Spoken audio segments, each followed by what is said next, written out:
Hello and welcome to KennyRoy.com. I'm Kenny Roy.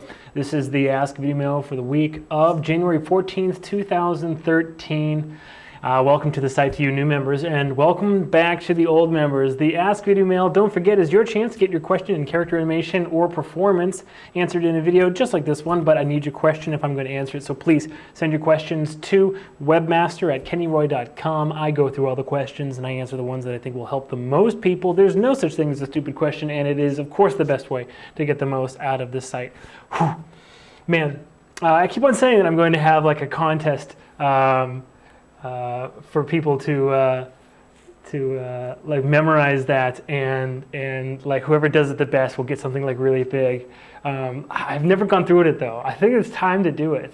I'm going to think about that. If you think that's a good idea, why don't you let me know on Facebook and Twitter, and then maybe I'll come up with a really awesome prize for whoever can recite the beginning of an Ask Videomail the best.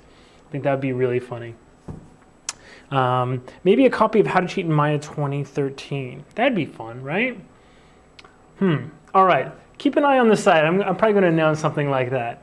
Record just a quick video of yourself doing the opening to KennyRoy.com, and then send it in, or post it on Facebook and Twitter, and I'll watch them, and I'll give a free book to the maybe we'll say like the best two or something like that. All right, this is not the official announcement. Keep an eye on the site, and I'm going to announce something like this. It's going to be fun. All right, cool. Because it's the same every time, and I can say it like in my sleep. In fact, I wouldn't be surprised if I do say it in my sleep. Anyway, man, it's really, really crazy. So I just got back from New Zealand this weekend, and here we are on Monday, and it's just so crazy to like gear up, be in a new year. I've got all these like really interesting, awesome projects that are on the way, and of course I'm so stoked to be going forward on the little painter, past all of the malarkey from last year in terms of like SAG and contracts and all that stuff. I want to get away from that. I want to get into the artwork. I did a lot of work on over vacation on it. I'm really stoked to show you. So keep an eye out for, I'm going to be announcing where you can see the public updates on the little painters. There's a blog that I purchased the domain that's almost ready to go, and you can watch that. Finally, I know, right? Jeez.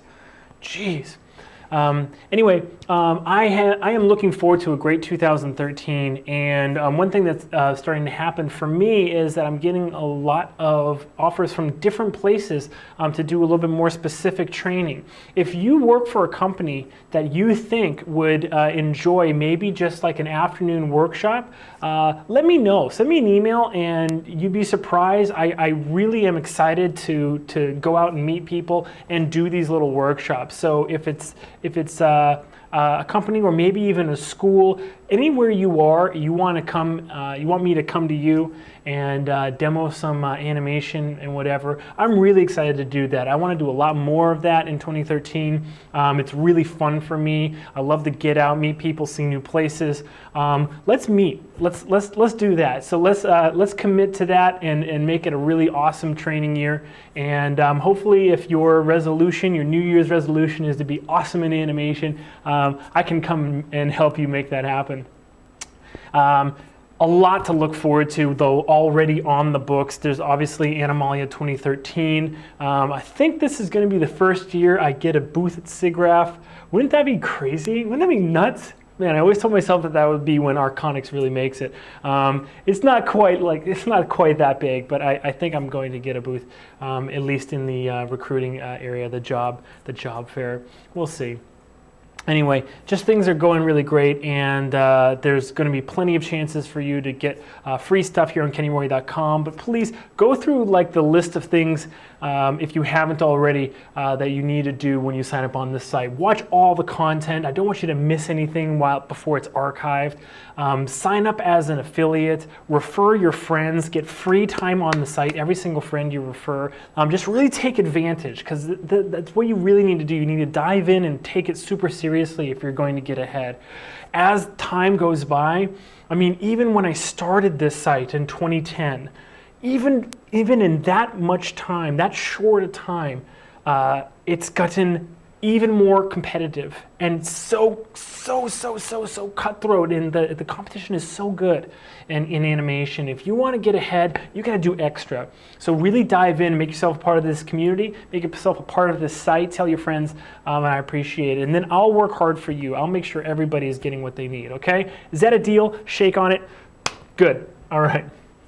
Let's take a look at this week's question, all right?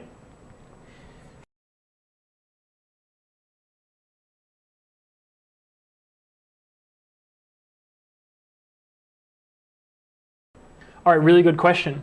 Technical question, and I'm going to show you in Maya what I like to do concerning tracking arcs and doing those kinds of things. There's two basically ideas, though. I'll just go over them really quickly before I talk about them. The two basic ideas are you can draw your arcs and try to match those, or redraw them as you change them, but we don't want to do that too much, because it really is the slowest way to do it. At R&H, when I was there, I remember I was horrified, because it was the first place that I'd ever seen where people had dry erase markers and they were drawing all over their monitors. I was just horrified. Like, I obviously the monitors were glass; they had glass screens, and it should have made a lot of sense to me that they would do that. But still, I was just like terrified that they were breaking their equipment. But really, it was the first time I'd ever encountered people that really took arcs seriously, and I think I learned that. I think I picked that up from Rhythm and Hues. It's a studio that has, I would say, like a pedigree of character animation, and I think they take it super seriously there. So that's like very analog. Obviously, it exists in like, it's right in front of you. It's not even, it's not even digital. It's basically right in front of you. And if you have no way to basically draw your arcs in Maya, then you can always draw on your screen. But the downside again is that it doesn't update. Okay. It doesn't actually provide you the kind of constant feedback you need when we're working in 3D. Now, there are some tools that are easier to update. They're all also manual, though. There's grease pencil tools, which is obviously for drawing on top of the screen, the Maya window. There's one called Blue Pencil. I really like Blue Pencil just for kind of like composition and a little bit more of posing. Instead of, it's basically the robustness of the tools are somewhere along, between like flash and plastic animation paper. But it's really nice to draw on top of your Maya screen. But again, tracking arcs made very difficult. Now, I had to paraphrase a question just a little bit, because what Tim asked he asked a lot about how the performance of the editable motion trails affects the scene, and that's kind of like a technical kind of workflow question. So I took a look, and there's two things that I think are happening. The first thing is that it seems as though the rigs aren't updating fast enough. Because the editable motion trails, basically anything that gets its positional information from another thing has to run all of the evaluations on that node before it can get the simple positional information for itself. Okay, meaning, let's say you have a surface, and the surface has a wave deformer on it, and the surface also has a skin deformer on it, on top of the wave deformer, and a blend shape, and then you have a locator that is basically riveted to that surface, and you put a motion trail on that locator. Okay, that point that represents the keyframe in the scene that adjusts that motion trail, that point is going to see that locator, but then it's going to, every single frame, and while you are moving it, okay, it's going to take all those calculations and do them over and over and over and over and over. Even as in some instances, like as you're orbiting the camera and as you're doing things like that, because there are some things like some scripts and some expressions that actually update on scene updates, so or update on panel update, on redraw. So there's a lot of calculation going on, okay? So the way to get around that is to make it so that your calculations are as simple as possible. But it sounds to me like there's a lot going on with the rig that's making it so that it's updating, that it's taking a long time to update. One thing that you can try that might give you a little bit better results is to parent constrain locators and put motion trails on the locators instead. Okay, so if you're tracking the tip of a sword, then it sounds like you probably already did this because the tip of the sword is probably not where the pivot point is. You probably put a locator or a sphere or something like that on the tip and have motion trailed that. Make sure you use a constraint and not a parent, and not any of the weird ways to connect transforms of objects, because you don't want to add calculations to that. I find, however, well, to answer the question very simply, no, in Maya 2013, they don't have the old motion trail that's not editable. So it's a big no, unfortunately. But one cool thing is that I find that ghosting actually performs a little bit better than editable motion trail. And if you are using a locator, then it provides you almost as fast feedback as the editable motion trail. So almost as fast. So you can get, the locator, if you're using a locator, it's faster than using the object. So if you're using a joint or like the skinned object of on an editable motion trail. So let me show you how the ghost thing is set up and how I like to do it. Okay, so here we have just a blank Maya scene. I'm going to take this sphere, okay, and I'm just going to move it around, set some keys here. Okay, so now we have this sphere that's moving in along that path. Okay, now a normal editable motion trail will give you the feedback you need to kind of like change the arc if you want. But if you can't change the arc, like for instance, if here's your sword, pretend this cone is a sword, right, like this, okay, you put the pivot down where it would be, like at the handle. I'm just pretending it's down here. I'm just going to freeze transforms. Okay, so let me just like animate this like it's swishing around and pointing and doing whatever, translations and rotations, right? If you wanted to track the tip of that sword, right, an editable motion trail on the sword itself doesn't do you any good, right? So this is why I said probably what is going on is they're creating a locator, this animator is, and doing a motion trail on that. Okay, and then parenting like this, and then saying like, oh well, here's my editable motion trail. Well, I don't want this to be so slow because it's picking up from that. I just find that a ghost gives you the performance without having to like update this in real time, because if you move this around, it's obviously trying to update that, and this is super fast. Don't take this as a good example. This would be slower because it's trying to take on the information coming up through the transforms of this sword, right? So this is not a good example of the speed slowdown you're going to get. But suffice it to say, let me delete these motion trails. if you create, let me just scale this down a little bit.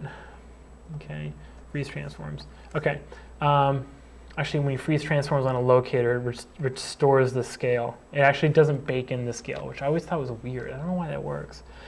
So if you create a ghost and you go ghost selected, look, I already have it turned up by default, 20 before and 20 after, step size 1, everything else can be default, then it creates what looks like kind of an editable motion trail, and or a motion trail, right?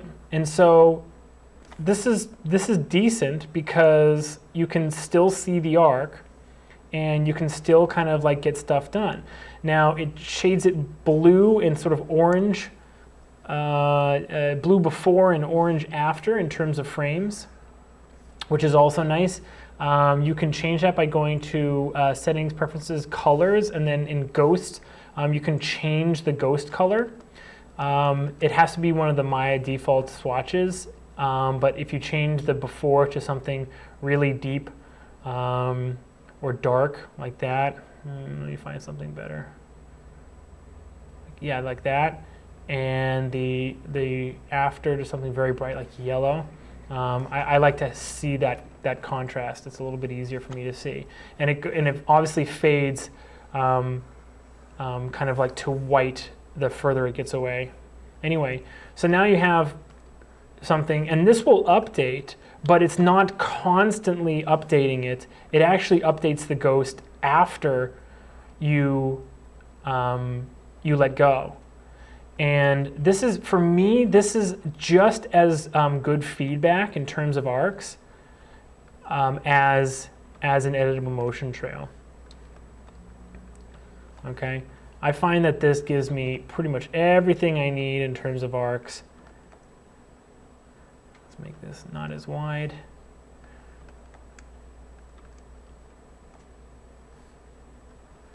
Bring this out a little bit. Right now, I'm getting all the feedback, all the control I could possibly want. So now we have this nice swishing kind of tip happening. Whatever. Okay. So check out ghosting. Tim, if ghosting still doesn't give you what you need, I'm sorry. It seems like you're going to have to use one of those scripts or find another one that works. But for everybody, arcs really are a very important part of your workflow. If you haven't already, download the workflow checklist PDF. It's available I think it's available in the resources section. If it's not, I'll make sure it's there for you guys. Download that and take a look at it. It's really important to have your workflow written down, excuse me, and arcs are actually mentioned in my workflow. If you don't have a efficient way to check your arcs and to really drill down on your arcs at a certain point in your workflow, my fear is, and what I've seen in student work, is that arcs end up getting in the way, and they always end up losing. It's almost like you want the smoothness of your animation to be better, or it's like a bigger issue. It's a more important, more pressing thing when it comes down to it. When going gets tough, it seems like it's like, oh, I got to make this really smooth, or I got to make the timing really snappy, or whatever. Arcs really do seem to get the short end of the stick. They really seem to be thrown out early. So if you want to improve your animation, I would take arcs a little bit more seriously, and if you're having performance issues, hopefully this will help you. Okay? Great question. Please send more questions. The address, again, one more time, is webmaster@kennyroy.com. Look around the site. Follow me on Facebook and Twitter for more updates. Good luck with your animation, and as always, rock on.